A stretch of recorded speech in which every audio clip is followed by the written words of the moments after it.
Salut tout le monde, on se retrouve aujourd'hui pour une nouvelle vidéo consacrée cette fois-ci au dessin. Donc je me suis dit que ça faisait un petit bout de temps que j'avais rien fait sur le sujet et qu'il était temps en fait que je donne une suite à mes tutos de dessin. Si vous vous souvenez, il y a quelques semaines de ça, on était resté en fait en stand-by sur le dessin d'un personnage de face. Donc je vous donnais mes quelques trucs et astuces pour réussir un personnage équilibré et anatomiquement à peu près correct sur un personnage de face, donc une position qui est facile, qui est symétrique. Et il est temps en fait cette fois-ci d'avancer un tout petit peu et de venir s'occuper du visage. Donc je vous propose aujourd'hui de faire un petit zoom sur notre écran et de s'occuper donc de comment réaliser un visage de près, de face. Pour l'instant, on verra plus tard comment faire un 3/4.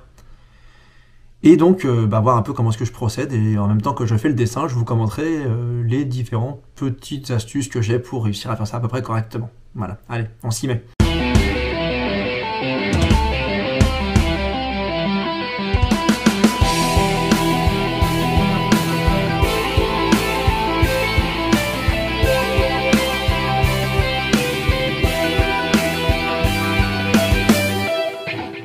Donc on retrouve notre personnage qu'on avait donc laissé donc sur ce personnage donc en pied.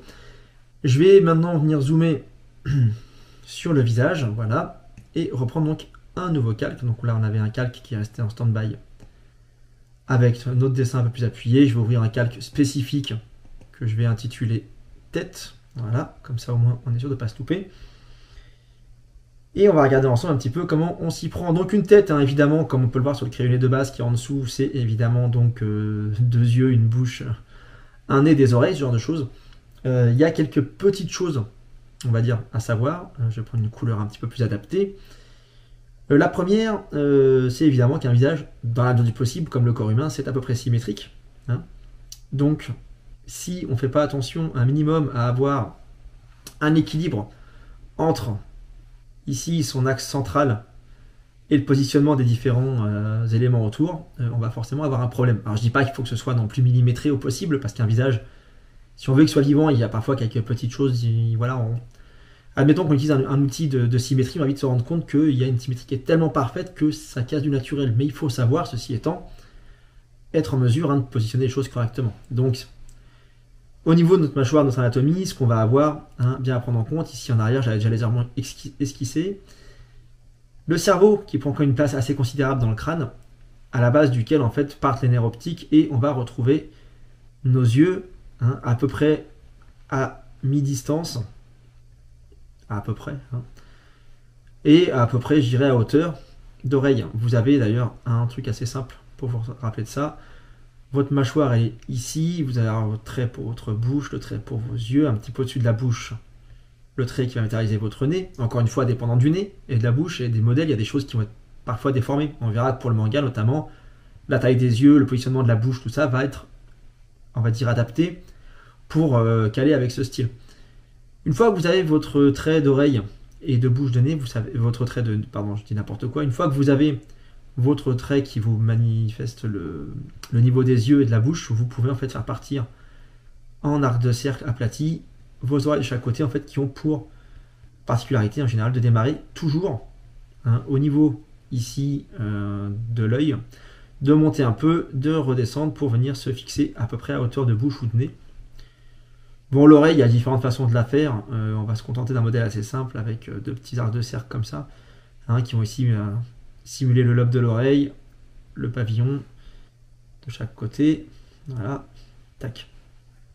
On verra que l'oreille, il y a différentes façons de faire, plus ou moins réalistes. Moi, j'utilise généralement ce que j'appelle le modèle Dragon Ball, qui est une oreille avec un gimmick assez simple à reproduire.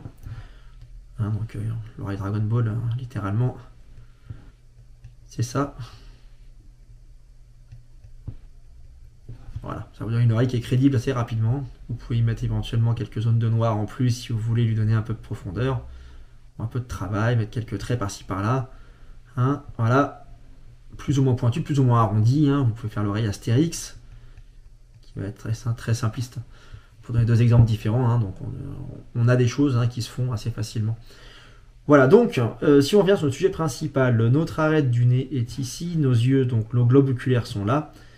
On va les encadrer dans la façon simple, avec, on va dire, une espèce de, avec un gros guillemet, des parenthèses aplaties, qui vont vous donner le niveau où sont les paupières sur des yeux qui sont, on va dire, ouverts de façon à peu près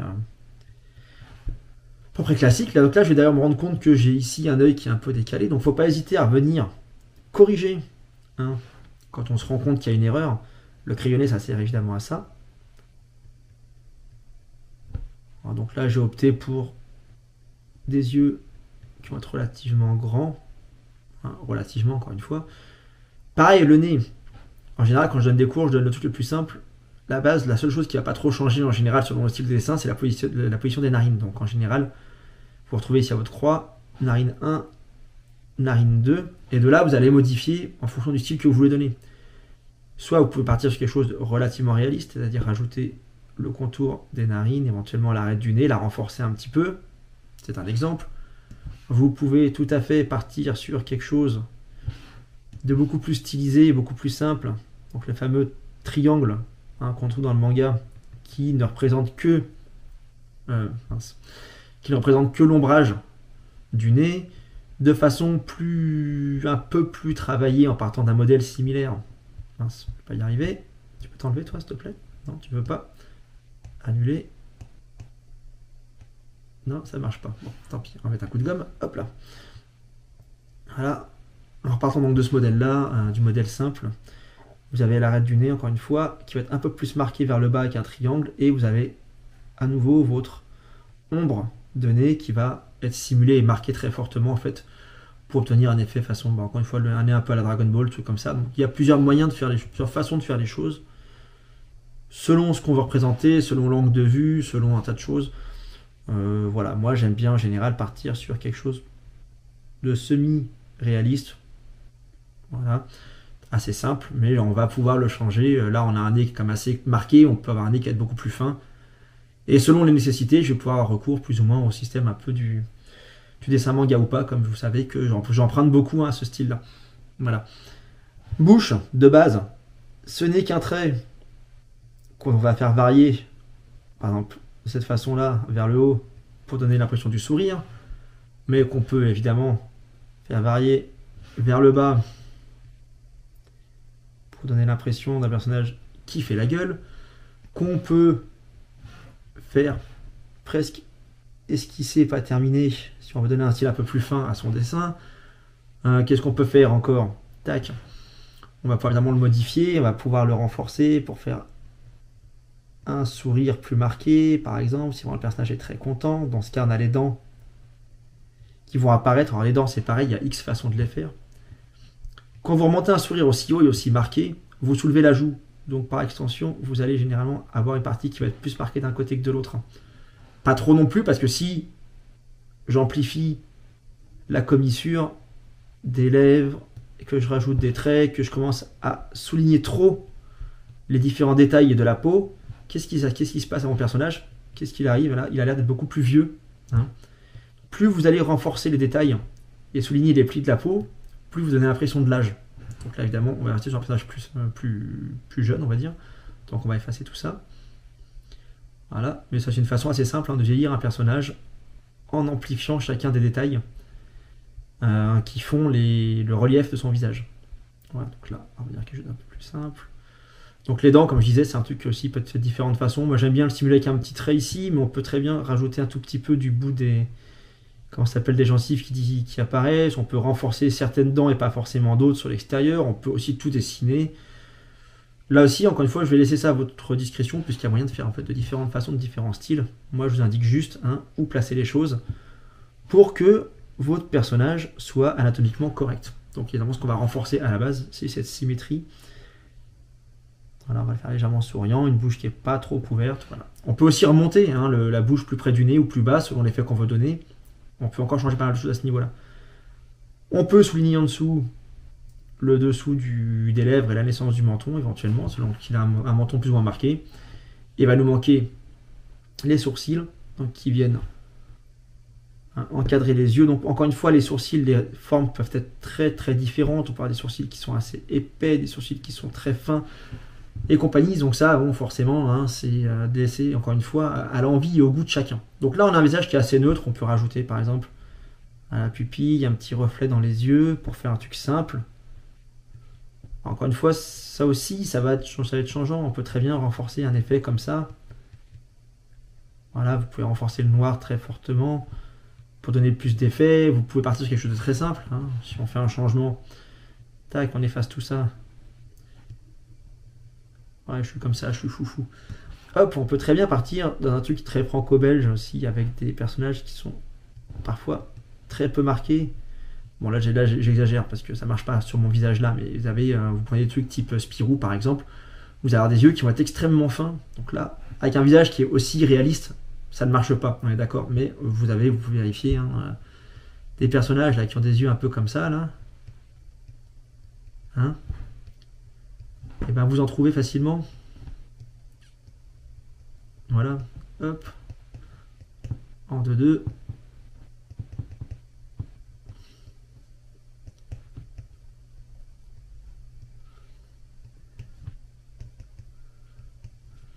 Voilà, par exemple, hein, donc ça, dans un style beaucoup plus franco-belge, encore une fois, c'est fait vite, mais vous pouvez, j'insiste vraiment là-dessus, il n'y a pas de méthode mieux qu'une autre.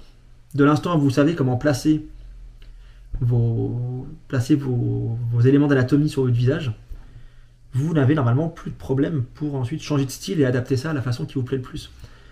Par exemple, ici, sur ce visage-là, il y a autre chose que je peux faire. Admettons que je fasse comme ça, tac. Ici, je vais renforcer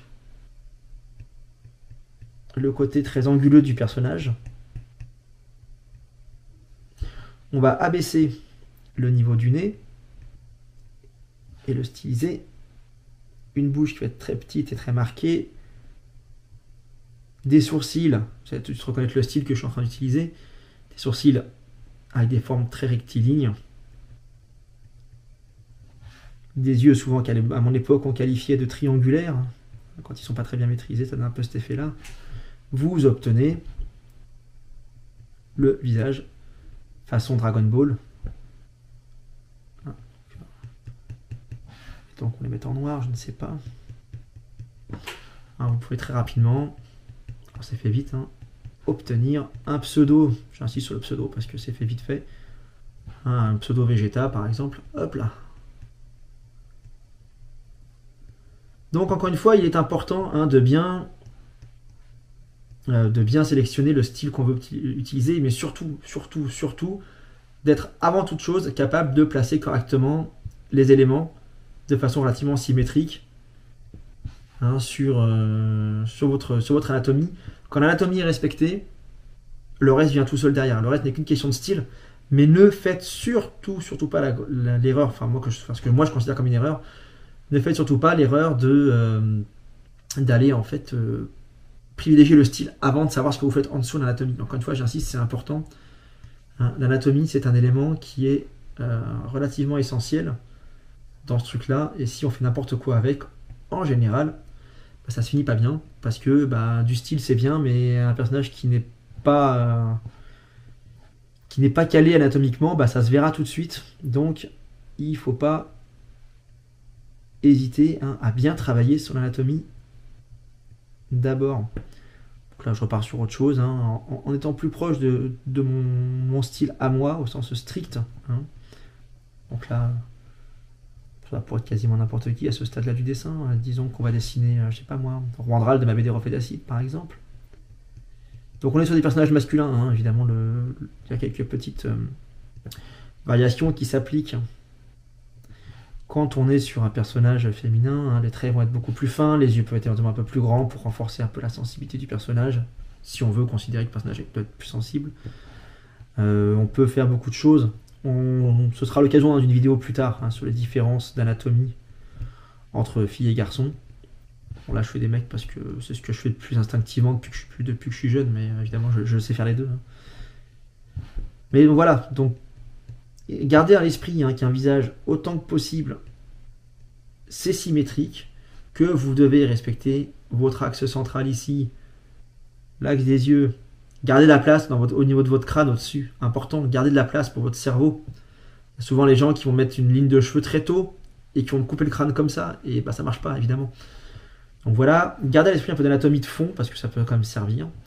N'hésitez pas à corriger un tout petit peu. Là, par exemple, je regarde mon dessin et j'ai le sentiment que j'ai plus d'écart ici que là.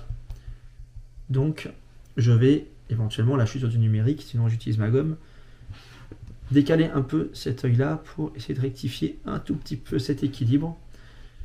Parce que là, je me suis fait abuser parce que j'ai uniquement fait un bout de l'arête du nez ici et forcément ça donne un décalage. Donc il faut faire un peu attention à ce qu'on fait des fois.